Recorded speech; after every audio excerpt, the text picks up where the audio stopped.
अगर आप भी माता वैष्णो देवी की यात्रा पर जाने वाले हैं तो आज इंडिया एट 9 आपको जरूर देखना चाहिए। साथ ही बताएंगे यूक्रेन के राष्ट्रपति व्लादिमीर जेलेंस्की ने पीएम मोदी को क्यों कहा थैंक यू। और अंत में खबर आपकी जेब से जुड़ी हुई तो आपको बताएंगे कि दीपावली से पहले क्या क्या सस्ता होने वाला है।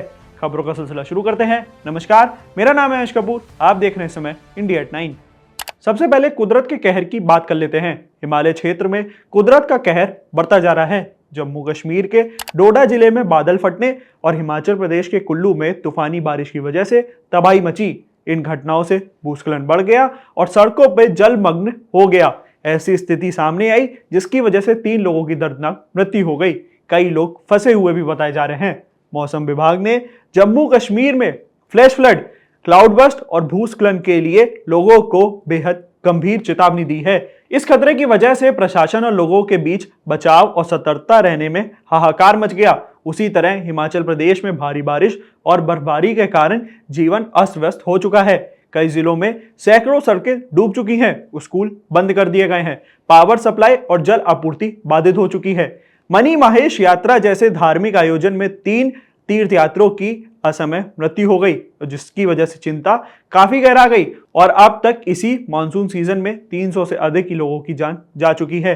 जम्मू श्रीनगर राष्ट्रीय राजमार्ग और जम्मू पठानकोट हाईवे जैसी अहम सड़कें भूस्खलन और पुल टूटने के कारण बंद पड़ी हैं, जिससे रक्षा और आपूर्ति कार्य प्रभावित हो रहा है। इन सभी घटनाओं से यह स्पष्ट कर दिया है कि मौसम परिवर्तन की तीव्रता और आपदा प्रबंधन जैसी तैयारियां हमेशा सर्वप्रिय होनी चाहिए। साथ ही आज जम्मू कश्मीर से एक और चिंता करने वाली घटना सामने आई। आपको बताते चलें कि कटरा के अर्धकुमारी स्थित इंद्रप्रस्थ भोजनालय के पास भूस्खलन की घटना सामने आई है। हालांकि शुरुआती रिपोर्ट और ये खबर लिखे जाने तक अभी भी किसी की हताहत होने की खबर सामने नहीं आई है, पर आशंका है कि कुछ घटना घट सकती हो। लेकिन राहत बचाव कार्य अभी चल रहा है। माता वैष्णो देवी यात्रा मार्ग पर यह घटना एक बड़ा खतरा पैदा कर सकती है। प्रशासन ने फिलहाल क्षेत्र को सील कर दिया है और बचाव दल मौके पर मौजूद है। घायल यात्रियों को अस्पताल पहुंचा दिया गया है और यातायात नियंत्रण कर मार्ग साफ करने का कार्य चल रहा है। भूस्खलन की इस घटना ने एक बार फिर मॉनसून वाले पहाड़ी इलाकों में सचेत रहने की जरूरत को गहरा दिया है। सुरक्षा इंतजाम और सतर्कता यही कुंजी है ऐसी आपदाओं से निपटने के लिए। आपसे अनुरोध है कि यदि आप यात्रा कर रहे हैं तो माता वैष्णो देवी मार्ग में आपको प्रशासन द्वारा दी गए सारे दिशा निर्देशों को पालन करना चाहिए, तभी आप सुरक्षित रह सकते हैं। अब बात करते हैं अपनी दूसरी खबर की कि यूक्रेन के राष्ट्रपति व्लादिमीर जेलेंस्की ने पीएम मोदी को थैंक यू क्यों कहा। यूक्रेन के राष्ट्रपति व्लादिमीर जेलेंस्की ने प्रधानमंत्री नरेंद्र मोदी को स्वतंत्रता दिवस की शुभकामनाओं के लिए धन्यवाद कहा और भारत की भूमिका पर भरोसा जताया। आपको बता दें, प्रधानमंत्री मोदी ने जेलेंस्की को यूक्रेन के स्वतंत्रता दिवस पर शुभकामनाएं भेजी थी, जिसके जवाब में जेलेंस्की ने कहा कि भारत का शांति और संवाद के प्रति समर्पण सराहनीय है। उन्होंने यह भी स्पष्ट कर दिया कि मौजूदा युद्ध को गरिमा और स्थायी शांति के साथ समाप्त करने में भारत की भूमिका अहम होगी। जेलेंस्की ने भरोसा जताया कि भारत के हर निर्णय से न सिर्फ यूरोप बल्कि इंडो पैसिफिक और पूरी दुनिया में सुरक्षा और स्थिरता बढ़ती है। भारत यूक्रेन संवाद इस बात का रेखांकित करता है कि वैश्विक शांति प्रयासों से भारत अब तक महत्वपूर्ण कूटनीतिक शक्ति के रूप में उभरता रहा। आपको बताते चले, पिछले साल प्रधानमंत्री मोदी की यूक्रेन यात्रा ने दोनों देशों के बीच सहयोग को नई ऊंचाइयों पर ले गया था।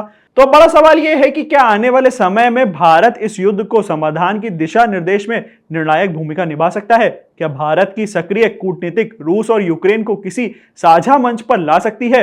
और क्या भारत विश्व शांति के एजेंडे पर एक नया मॉडल पेश कर सकता है?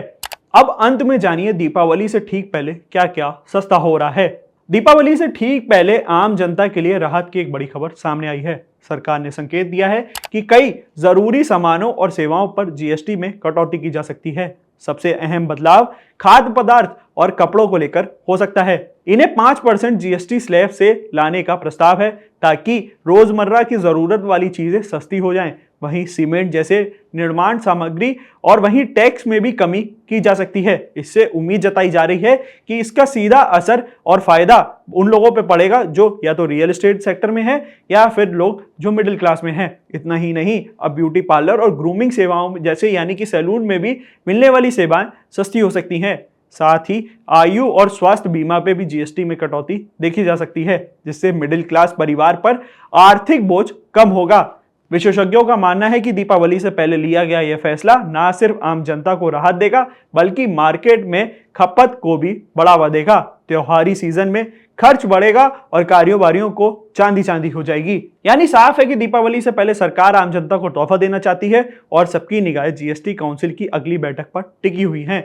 यह प्रस्ताव पर अंतिम मोहर तभी लगेगी। तमाम ऐसी न्यूज की वीडियोस के लिए बने रहिए हमारे साथ, देखते रहिए India.com। Thank you for watching.